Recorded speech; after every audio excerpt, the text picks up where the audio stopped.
It's probably one of the best kept secrets in the construction world over the last 30 years. Talk to me about just like the niches in welding. I've heard underwater welding, for example, is killer when it comes to being able to stack your salary.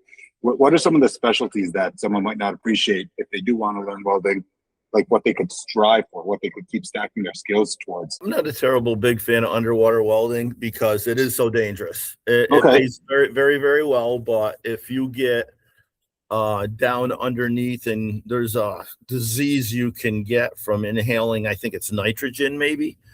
Don't quote me on that though, but it contaminates your system and it really screws your body up. I've talked to a couple welders who have experienced that. So underwater, I'm not a big fan of. And besides, most underwater welders are really making about the same as a journeyman pipe welder or a journeyman pipeline welder. All the rates are up 50, 60 bucks an hour now.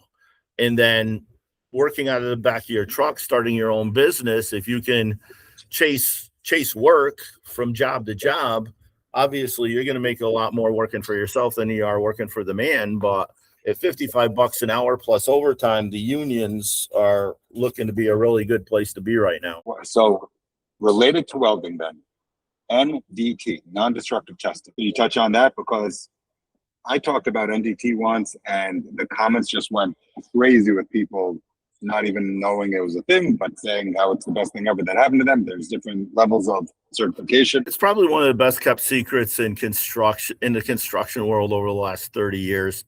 I picked it up. I'd never heard about it in my life, and I picked it up when I was in the Air Force.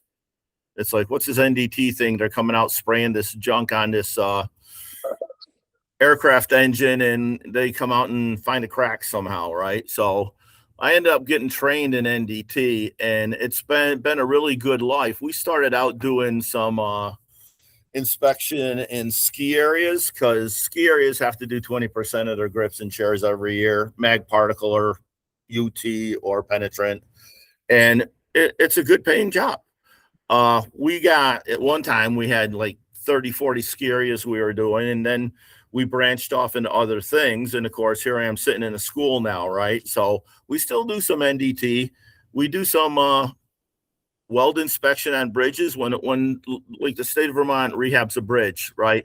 If there's welding and cutting on it, they'll hire what they call a certified welding inspector, which is another step up from a welder with AWS, the American Welding Society. And that's great money because you're inspecting welds to the structural code or the bridge code, and making sure that the welds are put in right, the cutting was done right, the beveling was done right, a lot of verification to make sure the work is all to code. What we also do at the welding schools, we certify welders. So they've got to be certified to a code and a procedure. So they come in here, test to the code, test to the procedure, and we'll certify them either under their company or under their own shingle, depending on what they want to do. So either they can work for themselves or they're certified to work for this other company. So that's another niche we charge for.